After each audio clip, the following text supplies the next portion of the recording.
target audience with a martini glass, really?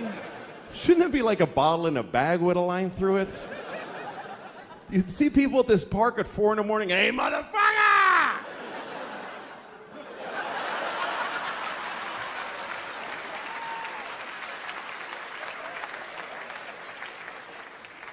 I try to go to movies, but movies are all shit now. They are. They're all shit. Like they just have this machine that just makes shit.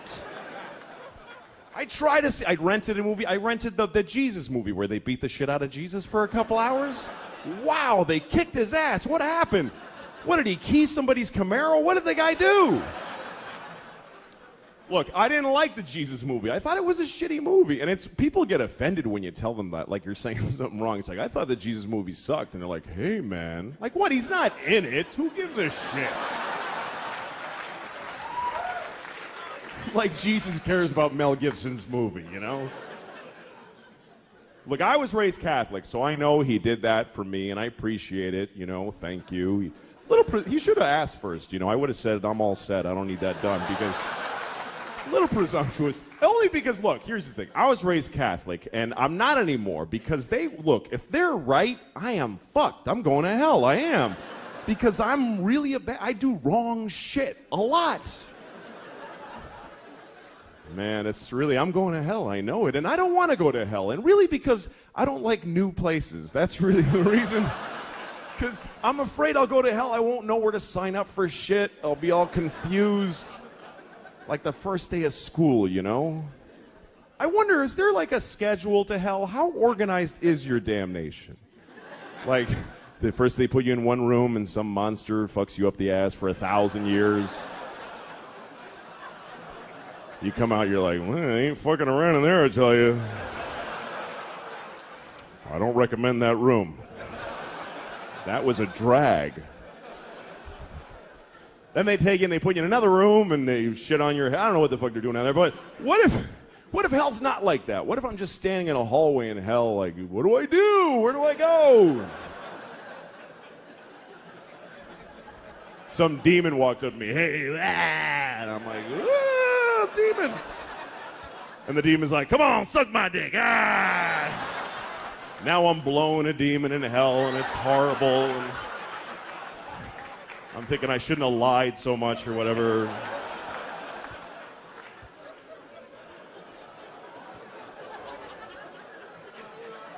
But here's my question. What if when I'm done blowing the demon in the hallway? How do you know when you're done blowing a demon in the hallway? I guess when he comes fire ants on you, whatever. When I'm done blowing the demon in the hallway, what if some guy in charge of hell walks up to me and goes, hey, man, you didn't have to blow that guy, you know. He just hangs out here. He's not part of your damnation or anything. What did you blow him for? I just assumed you're supposed to blow people. He said, suck my dick, so So say no. What's so hard about that? Jesus. Look, man, you better pace yourself. You're down here forever. You're going to blow a lot of demons and elephants, all kinds of shit. Don't be freelancing in the hallways, for Christ's sakes.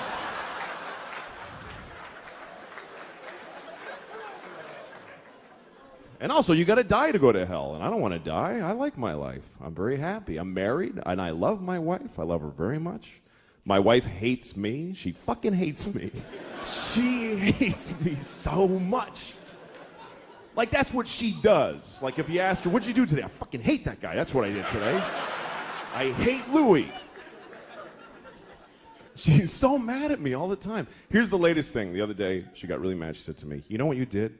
You filled the dishwasher with dishes, you put the soap in, and you didn't turn it on.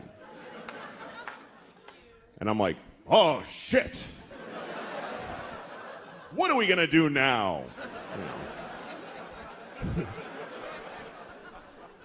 But here's the part where she blows my mind. This is amazing when she gets to this level. She says, well, why didn't you turn it on? Like I have a reason for not turning it on.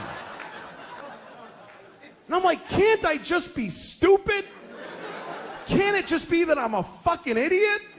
That I filled the dishwasher and then I went, "Duh," and I walked away? I can live with that. I'm cool with that. But she says, no, why'd you do it? Which means I decided not to do it. Do you know how much more of an asshole that makes me? That means I filled the dishwasher and then I went, you know what? Fuck her. I ain't turning it on. She can suck my dick if she thinks I'm pressing that on button. I'll fill it, but I don't fucking press on, not in my own house. Why would I do that? That would be crazy. The thing that she's usually mad about is simple. She says that I don't listen to her when she's talking. And I don't. But it's not because I don't love her, blah, blah, blah. It's because I try to listen. I really do. When she talks, I just stare at her face. I'm like, come on, bring the story. But somehow I'm like, what the I can't do it. I try. Because every story gets divided into 50 stories that all branch out into these crazy, and I'm like, holy shit. I've got ADD. I can't do it. I'm like, fucking please. But I try every time I try because I love this retarded woman. So I try really hard to listen to her stories. Other people don't even try. We go to parties, she starts talking, people just walk away like, fuck this, that lady's crazy. Who would waste time listening to that crap? Me. She can't help it. I really feel bad for her because the thing is that every word of the story gets her so excited that she wants to fucking run with it, and she can't fucking just break through and get to the end or even the beginning. This is my wife telling a story. She's like, guess what happened to my mom today? You remember I told you my mom how when she was in college, not when she went to Michigan, when she transferred. Remember because that guy got weird and she had to leave because he was, not the Iranian guy, that was a different story. That guy, I think he was Persian. I heard that Persia actually split. What the fuck are you talking about? Jesus Christ. Pick a thing. Have some consideration for the fucking listener. I don't do that. Here's me telling a story. I bought a tomato and I ate it and it was good. That's a story anyone can follow. It's about a tomato the whole time.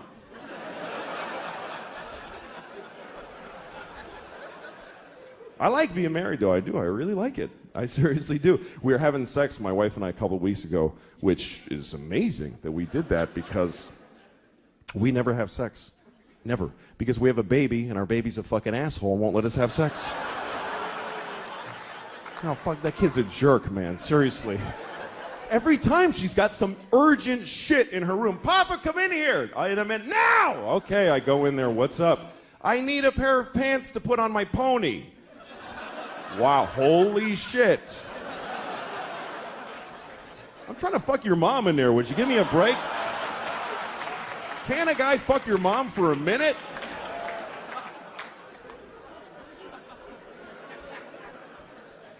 There's no sex, man. I had no idea that marriage just means no sex. No, none, fucking none.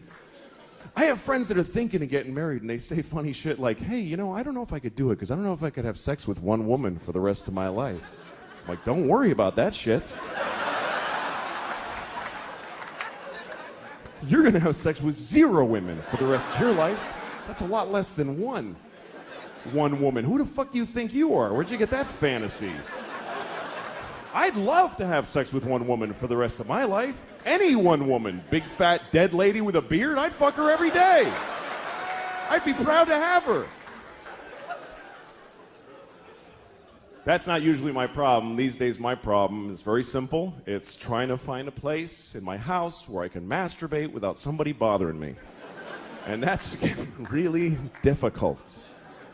There's nowhere to go anymore. She's got her mother staying with us, too, in the guest room, and I'm on the streets now. I got nowhere to go. Like, now I know when I see a guy in the West Side Highway jerking off in plain daylight, that's not a homeless guy. That's a married man right there. He's got nowhere to go. Fuck it. Fuck you. Go ahead and look, man. I got nothing. What else am I going to do?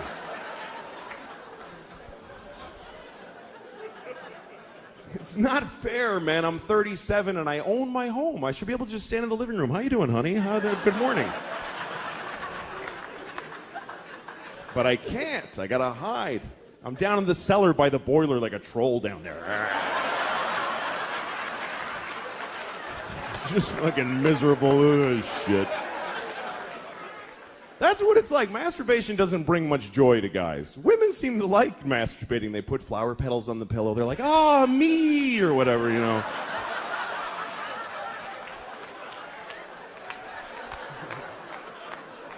The guys are like, ah, shit. No, fucking, God damn it. Sometimes you find ecstasy, but it's followed by the deepest self-hate and depression you've ever felt. It's an amazing drop from way up here to this, like, oh, yeah, what the fuck is wrong with me? God damn it. I gotta get to work. I don't have time for this shit right now.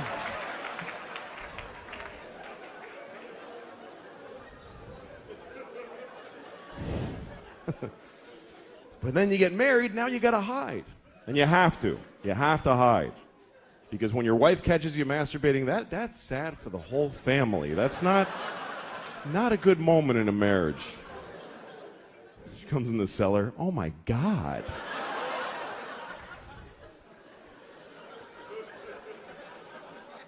And then she always wants to know shit about it. She always asks me stuff. My wife's like, well, do you think about me when you're doing that? What are you, fucking high? Why would I do that? Why? I can think about anybody. That's magical. Why the fuck would I? I'm married to you. What do women really think their husbands are going, oh, my wife. Oh, yeah, that's fucking hot. Oh, yeah. Picking her up at the airport and getting yelled at. Oh, that's fucking hot. Yeah. Put it in the hamper, not on top, you idiot. Oh, I love when she talks like that. Yeah. But, whatever. We're a family. We have a kid. That changes everything. That's the whole thing. The kid is everything. Marriage is nothing. Without a kid, marriage is dating. It doesn't mean shit. And you don't realize it until you have a kid. Here's what happens. When you get married, you go, holy shit, I can't leave now. I mean, I wasn't thinking of leaving, but now I really can't leave. Then you have a kid and you go, holy shit, I could have left.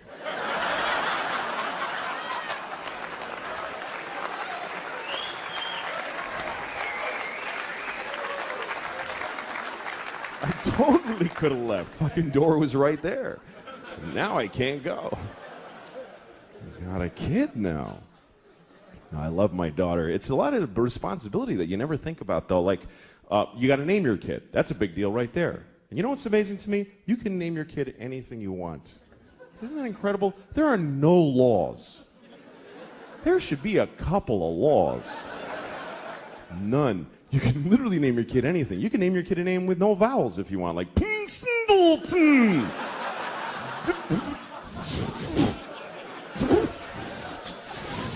Just 40 F's, that's his name.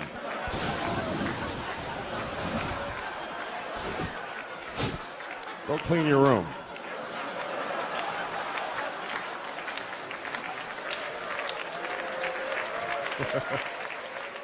Some people name their kids a word like sunshine or battery or whatever. I'd like to name my kid a whole phrase, something like ladies and gentlemen. That would be a cool name for a kid. This is my son, ladies and gentlemen.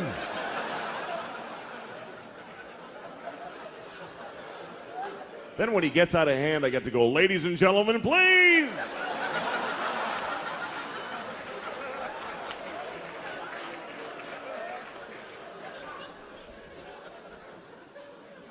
But you got to be careful what you name your kid. You do have to be careful because what happens is other kids in school are going to make fun of them. They're going to make fun of their name.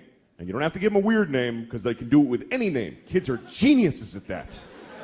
Any name. They take it, they go Louie Screwy, Joey Blowy, Mike, your mother's a dyke, whatever. They find a way, these kids. Any name. What's your name? Eric, you fucking asshole. See, just like that. Lightning speed these kids got. What's your name? Joe, eat a bag of shit, cunt face. You see, just like that. He got that all through school and cried like a pussy. It's not gonna happen to my little girl. My daughter is really something else, man. She runs the house. She runs the whole house. She decides everything. Like we were playing hide and seek the other day. We play hide and seek, and we play by her rules that she invented. And do you know why? Because she sucks at hide and seek. And so she covers it with this fucking ruse to level the playing field. And I gotta fucking pretend it's all that she's great. No, it's bullshit. Like, we're playing... Oh, fucking... I know she's a kid, but fucking listen. When it's my turn to hide, she tells me where to hide. She tells me where. She goes, hide in the closet, Papa, but you're gonna know where I... Hide in the closet! All right, fuck, I'll hide in the closet. Good, fine. Now I'm standing in the closet like an asshole. She comes in, I found you. She's like shitty about it, like, I found you. And I'm like, wow. How did you figure out where you told me to fucking hide?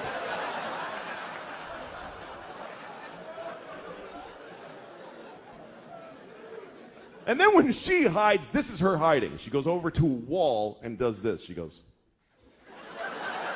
that's it. There's nothing here. What the fuck is this? Like this is some ninja invisibility crouch. And I gotta act like an idiot. I can't just walk in and go, yeah, you're there. Because she'll cry and shit her pants, right? So I gotta walk around like an asshole. Where is she? I have no idea. Where could she be? I'm making eye contact. I don't see her. It's amazing to me. The other day we're playing, this is how things have gotten in my house, okay? Here's a very good example of where it's gone. We're playing a version of hide and seek where my wife and I have to decide together where to look. She likes that. She's like, Mama, you tell Papa where to look. Okay, well, fine. So she's over there hiding like this, just in plain sight. And my wife and I, my wife's like, why don't you look under the bed? I'm like, okay. She's not there. And then she says, why don't you look in the linen closet? Okay. So I open the closet. She goes, that's not the linen closet. We don't put that in there anymore. All right, fucking Jesus. All right, I'll look in. So I look in that. Why would she be in that closet? That has shelves. She can't stand in a shelf. Well, maybe she's crawled in a shelf. Now we're having a fight about where to look for this fucking kid who's standing right there.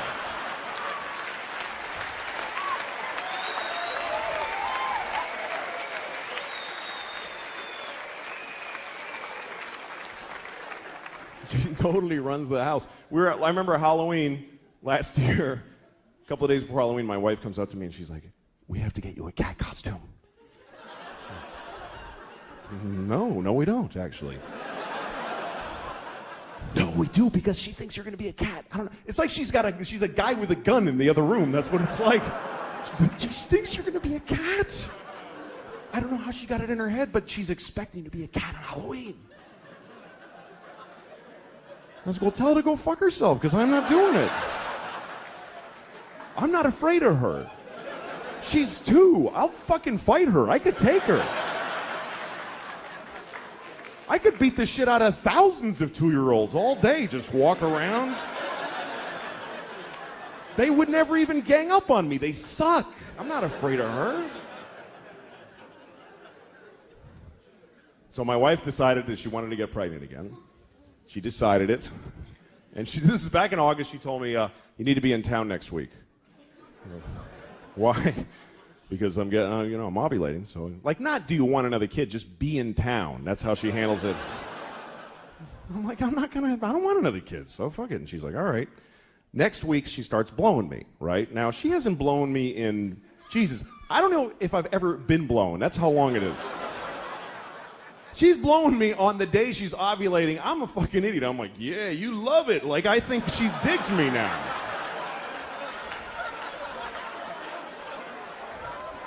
Fucking stupid. So she's having another baby any day now. She's due, and it's true. She's fucking the whole thing. And I'm like, No, it's great. Fuck it. Fuck it. That's really the attitude that keeps a family together. It's not we love each other. It's fuck it, man. Fuck it. Fuck it. Another kid. Fuck it. Why not? Let them all in. Good. Fuck it. But the problem is we have no fucking money. I don't know where she thinks the money's coming from. We're so broke. I'm so sick of being broke. I'm broke. I'm just always keep digging this hole. And most people are broke too. That's the thing. This country's just everybody's broke. That's why I don't like George Bush, but I didn't like Kerry either, because they're fucking both rich and they don't get it. They don't know what it's like to be poor. Like poor people know what it's like to be rich. They know exactly what it's like because they fantasize about it constantly. Every poor person has their whole rich life all planned out. Every detail. I'm going to have a house made of chocolate, and people are going to blow me as I walk in each room. They're going to be waiting. I'm going to wipe my ass with live rabbits and throw them out the window.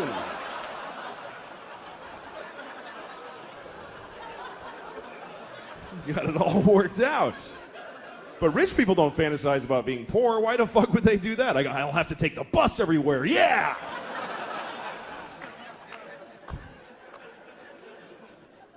I've always been poor my whole life. I fucking never had any money. And I don't care. I don't give a shit. But, you know, there's a lot of people that are poor now. Like, I was driving through upstate New York, and there's people up there, man, their lives are just shitty. Like, you ever drive through a whole town, and you're like, what, did a shit bomb go off in this place? What happened? Everybody's life sucks in the whole town. And you can tell because they're just standing in front of their houses like... just bleak. And a lot of people call those people white trash. And I love that expression, white trash, because it's the only racial expression that you can use, and nobody gets offended. Nobody gives a shit. When you say white trash, nobody goes, hey, don't talk like that about them. That's not nice. Nobody defends white trash. You could be talking to the most liberal hippie in the world. You're, hey, I saw this guy, he was white trash. He'll go, ha ha, fuck that guy. White trash loser. No, I don't know. I just want to be a good dad, raise my daughter, and it's a complicated country. People get angry. Everybody hates gay people. I never understood anger towards gay people because a person being gay doesn't affect your life. So it's weird to me that people just like, they're in their homes going, oh, people are gay. Damn it. What do you care? I can understand hating gay people if, say, like you're mowing your lawn and two guys are blowing each other right on the grass. And you're like, oh, I got to cut around you faggots every Sunday. I'm sick of this shit.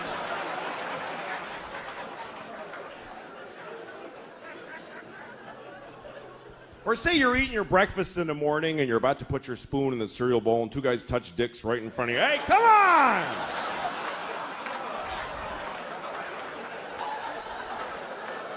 I gotta get to work. I don't have time to dodge your dicks with my spoon. Fucking homos, get out of my kitchen. I hope I'm a better parent than my parents were. My parents were not good parents. My parents, here's a typical example. My parents, this is a true story, I swear to God. My parents sent me to summer camp when I was in 3rd grade. It's a good idea, right?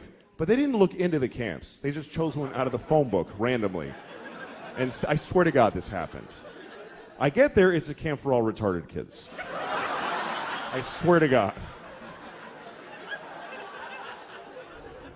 I went to camp for retarded kids. I swear to God, I'll never forget the moment I arrived. I looked around and I realized, holy shit, I'm retarded. I didn't think I was, but I must be. How am I the only kid who's not? This is how they chose to tell me? This is it? Just send him to the camp. Fuck it, he'll figure it out. He's retarded, he's not stupid. I loved it there. It was great. Everybody's nice. Every game is a tie. Just gold medals for everybody. It was awesome. Here's the thing. I never judge other parents now. I never do. I used to, but I never do. Like, you know when you see a mother in McDonald's or someplace or in a toy store and she's just melting down on her kid? She's like, shut up. I hate you. You're ugly. And people are standing around going, oh my goodness, she's a horrible mother. Well, guess what? Those people aren't fucking parents. They don't have kids. Because any parents who are in that store are thinking, what did that shitty kid do to that poor woman? That poor woman. I wish I could help. Because you don't know, man. You don't know. Or like when you see a parent that seems to be negligent, like you see a parent in McDonald's with the kid, and the parent's like, I can't take this shit anymore, and just like collapsed, and all the shopping bags are just strewn everywhere. And the kid's happy. The kid's eating French fries. And the kid asks a question like, Mama, why is the sky blue? And she's like, just shut up and eat your French fries. And you think, what a terrible mother. Why doesn't she answer her child? When I have a child, I will answer all of their questions and open their minds to the wonders of the world. Well, guess what? You don't know what the fuck you're talking about. You can't answer a kid's question. They don't accept any answer. A kid never goes, oh, thanks, I get it. They fucking never say that. They just keep coming. More questions. Why? Until you don't even know who the fuck you are anymore at the end of the conversation. It's an insane deconstruction. It's amazing. This is my daughter the other day. She's like, Papa, why can't we go outside? Well, because it's raining. Why? Well, water's coming out of the sky. Why? Because it was in a cloud. Why? Well, clouds form when there's vapor.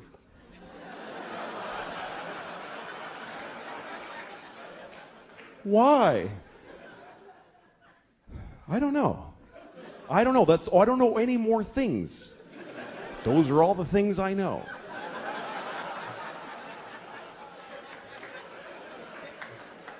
Why? Because I'm stupid, okay? I'm stupid. Why? Well, because I didn't pay attention in school, okay? I went to school, but I didn't listen in class. Why? Because I was high all the time. I smoked too much pot. Why? Because my parents gave me no guidance. They didn't give a shit. Why? Because they fucked in a car and had me, and they resented me for taking their youth. Why? Because they had bad morals. They just had no compass. Why? Because they had shitty parents. It just keeps going like that. Why? Because fuck it, we're alone in the universe. Nobody gives a shit about us. I'm going to stop here to be polite to you for a second. But this goes on for hours and hours, and it gets so weird and abstract at the end. It's like, why? Well, because some things are and some things are not. Why? Well, because things that are not can't be. Why? Because then nothing wouldn't be. You can't have fucking nothing isn't. Everything is. Why? Because if nothing wasn't, there'd be fucking all kinds of shit that we don't like, giant ants with top hats dancing around. There's no room for all that shit. Why? I'll fuck you. Eat your French fries, you little shit. God damn it. Thank you very much, everybody. Good night. Thank you.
Papa, can we play outside? No. Why? Because it's 5 o'clock in the morning. It's too early. Why? The sun hasn't come up yet. Why? I don't know. Why? Why don't you know, Papa? Because I didn't pay attention in school, okay? I didn't listen in class. Why?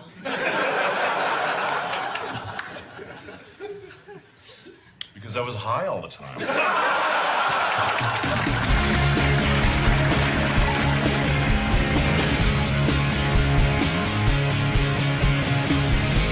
I just wanted to do a funny show, so it felt like if I can just do what I do on stage, doing stand-up, in scenes with other actors, as long as there's an audience, I'm comfortable. What we're doing here is trying to sort of funnel a sitcom through the head of Louis C.K. We can add a little bit more to what I say to the guys about how disgusted I am with, that I did it. You know what I mean? And when it gets through that filter, it comes out different than maybe what you might see somewhere else. Why do you lie? So she won't know what a piece of shit she's married to. I'm doing it for her. It's unlike any other project I've seen this past season, and it's risky, and I'm attracted to risks. When you first start out, you think, wow, a sitcom is great. And then the more you go on auditions, the more I found that most sitcom scripts I read were just repulsive. They didn't make me laugh. And then you get something like this, the script, and immediately I realized, like, this is really funny. First, how about meeting the cast? Would you like to meet the cast members before? Okay. Okay, playing the part of Uncle Jerry is Rick Shapiro. Give him a hand. Rick Shapiro. This is Rick Shapiro. To me, Uncle Jerry was a goofy uncle. It was almost like the one role I let be in the show that was like a traditional sitcom. And then, for some weird reason, these casting people brought in old Rick Shapiro, who I've worked with 1,000 times. I'm like, Rick, really? And then I watched the tape, and he's doing this weird, kind of sad, tragic brother-in-law who's just a misplaced person, who's trying to be part of a family. And he broke my heart. I was like, God, that's just not what I saw, and it's perfect. In their mind, he's a retard. But he's a visionary. And he sits alone in his apartment in flames, miserable, with nothing. But he's got great thoughts.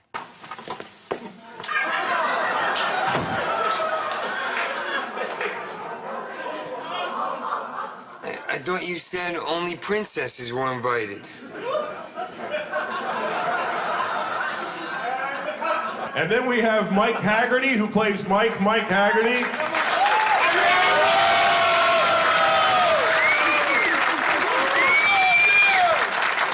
Mike plays my boss in the muffler shop. I'm his boss, and I guess his friend slash, father figure. I mean, I give him advice sometimes. My wife, Tina, and we have a very good relationship, basically based on honesty. Laura Keitlinger plays his wife, Tina. Laura Keitlinger. But I think our secret to marriage is we have sex all the time. We never talk, we just fuck.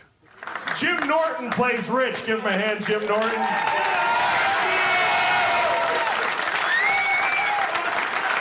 Jim is my other friend on the show. He deals drugs to high school kids. I'm just a horse's ass, basically a pervert who lives at home with his mother. In his 30s, I'm a pot dealer. Just basically a shithead who's a poor dresser who contributes nothing. And my whole job is just to smash Louis. I mean, that's all I do is just say awful shit to Louis about Louis. And there's no better gig for a comic. Who's left? I'm fucking... Jerry Minor plays Walter across the hall. Jerry Minor, he's my neighbor.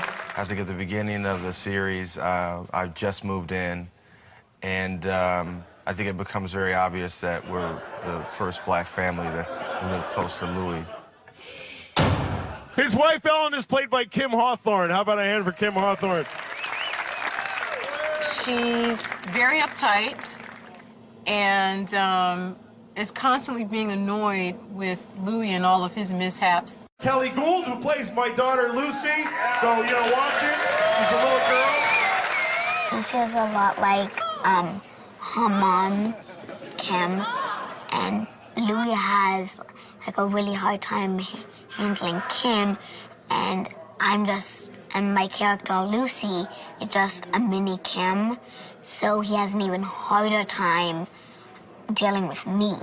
Kelly, who plays my daughter, she's unbelievable because if you throw something else at her, she'll just go with it. I mean, she's just 7 years old, and she's like a total genius. And Pamela Adlon plays Kim, my wife. Give her a nice hand, Pamela. The best part is being able to play a character who's really like my own self. Being able to be a mom and drop F-bombs. You fucker!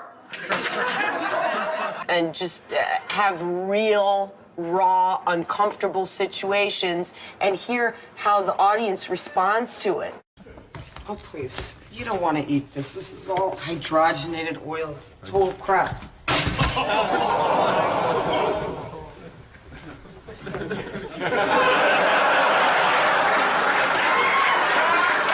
To me, this is real married life. To me, couples look like me and Louie. It's about a guy who's in a family. He works in a muffler shop, a dead-end job. He's not even a mechanic, and his wife is a nurse. So she's got an actual profession, and since her job has benefits and real pay, she's the one that works full-time. It happens in a lot of families. I knew it would be strange because of Louie. I've been in a few of his short films. Well, you gotta seduce the bastard. You can't let him make the choice. It's up to you. You gotta just grab him and just, squeeze and hold him and go, oh, God, honey, I love you so much. Oh, baby, I love you. Oh, you like that? Yeah, I like it too. Oh, and that feels good. Oh, it feels good to you? Oh, yeah, I like when you play mine. Oh. For me, it's just the honesty. And I think that comes from a lot of his own life. He puts a lot of his life into the series, and you can tell. What's funny about people is that they're flawed and that they're jerks or they're silly people, sad. Those things are funny to me when people are miserable. Religions are all bullshit. For a bunch of nitwits who don't want to admit that we're all just a bunch of slimy fish who grew legs. For morons who can't accept the fact that there's no God. I haven't invited my mom to any of the tapings yet. The one taping I was going to invite her to, they added a scene, and I went, I don't think she's coming to that one.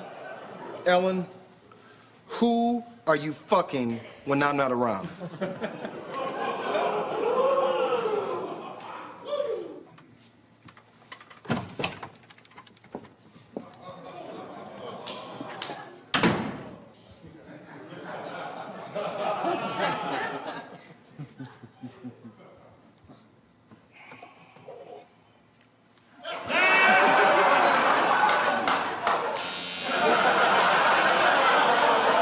About this show is that we're performing it for an audience. It's live comedy. And that's what sitcoms were that I loved when I was younger. So I wanted something that felt like that, like you can see that the actors are having to stop and stand there because people are laughing too hard for them to continue. Listen, the bathroom above you is busted, so you might get some shit in your toilet that's not yours.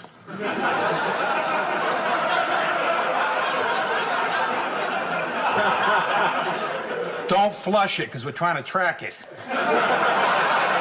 This show, it's like doing a play every week. I mean, there's a nice hybrid of between this and theater. And I come from a theatrical background, so it's you get a live audience. You know, so you get the response right away. The audience tells you whether it's working or not. We have to have our party. We take the bus all year long. We never eat out. We share deodorant.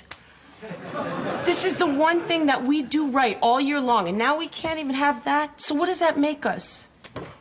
Well, we still got each other. Fuck that shit. Well, when you get a groan from the audience, you generally know you've gone too far. But sometimes those groans are great. They're fun.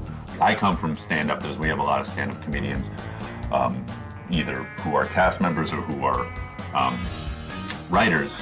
And so a lot of us are very familiar with that kind of performance. And they bring a unique energy, especially when the audience is in. When you put an audience and a stand-up in the same room, it's magical.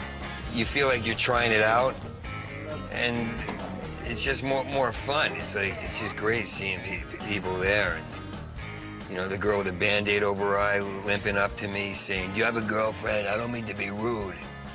Stand-up is hard, but acting to me is scarier because as a stand-up, I know how to bomb. And I've done it a million times, every comic has, and when I'm bombing, you go down with dignity. I think they know how to get laughs. They always know how to get laughs. They've spent years developing a character on stage, and the ones who rise to the top are excellent. They're just, a sitcom character comes to you fully formed. I mean, what more can you ask for? The only disadvantage to a live audience is if you blow the joke, well, for that take, it's blown because they've seen it. So, yeah, you should learn the lines. Was that like a really insightful thing into acting, that I just said you should learn the lines? What a fucking asshole. Because we don't have the restrictions that the networks have, we're able to examine different situations. Honey, I just got off a double shift. Seriously, release the doves. We can sort of explore the darker side of comedy. We've been pushing the envelope all week. Pushing the envelope. You're doing the same shit Milton Berle did in 1941. And there have been some scripts that I haven't been in that I've been really glad that I haven't been in.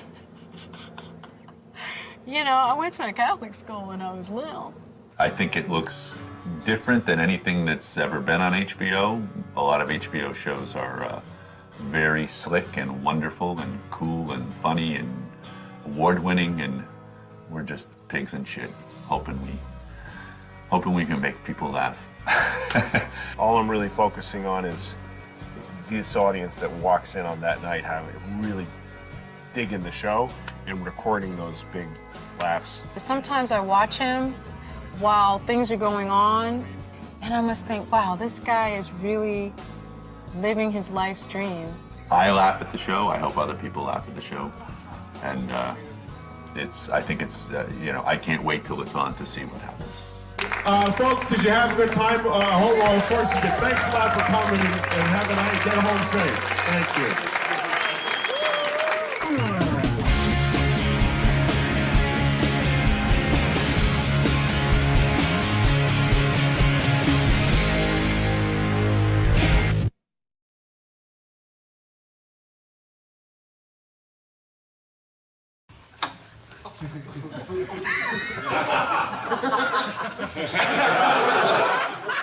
The day you get married, you realize, shit, I can't leave now.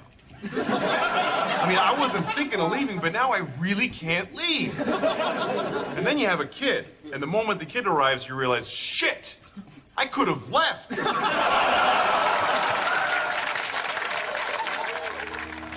Papa, can we play outside? No, Why? because it's 5 o'clock in the morning. It's too early. Why? The sun hasn't come up yet. Why? I don't know. Why? Why don't you know, Papa? Because I didn't pay attention in school, okay? I didn't listen in class. Why?